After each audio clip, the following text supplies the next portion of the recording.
Hello everyone, কেমন আছো তোমরা? আশা করি ভিডিওর টাইটেল দেখে তোমরা কিছুটা বুঝতে পেরেছো কিনা আমি জানি না। তো আসলে আমি অনেকদিন ধরেই ভিডিও দিচ্ছি না, প্রায় 1 মাস মতো হয়ে গেল। তো তোমরা দেখেছিলে লাস্ট যে মাম্মামের অন্নপ্রাশনের সময় আমি শপিং করতে গেছিলাম। তো তারপরে মাম্মামের অন্নপ্রাশনের পরের দিন এই ঘটনাটা ঘটেছে।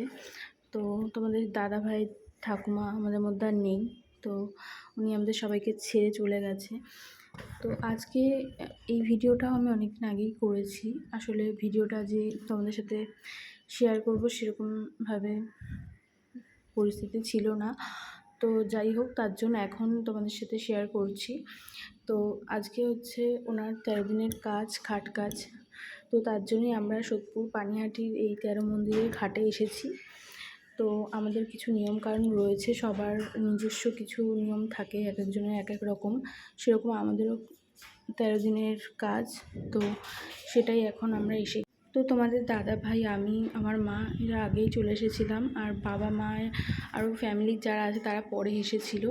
তো তারপর কাজ টাজ করে এখন আমরা বাড়ির দিকে যাচ্ছি। আর আমাদের নক্ষটা, তারপরে বাবা তো ন্যাড়া হয়েছিল, তো সেই সব নিয়মকানুন, তারপরে মন্ত্র পড়া সব কিছু কমপ্লিট করে এখন এই যে আমরা যাচ্ছি বাড়ির দিকে। তো মনটা সত্যিই ভীষণই খারাপ ছিল। আর এই দিকে পুচকুটাকেও নিয়ে এসেছিলাম, কারণ ওকে আর কার কাছে রেখে আসবো। তো সেই কারণেই তো মানুষ কখন যে কাকে ছেড়ে আর কি চলে যাবে সেটা কেউই বলতে পারে না। হঠাৎ করেই এরকমটা হবে আমরা সত্যিই ভাবতে পারিনি।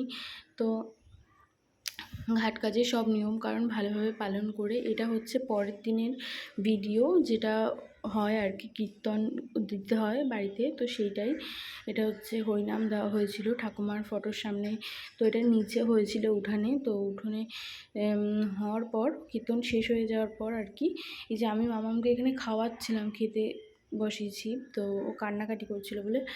আর এই যে আমাদের বাড়িতে পুরো বাড়িটাতে ঘিরে এইভাবে কীর্তন করতে করতে একবার করে আর কি ঘুরে কীর্তন করে তারপর ওনারা চলে গেছিলো। আর ভীষণ ভালো লাগে এই কীর্তনগুলো আমার।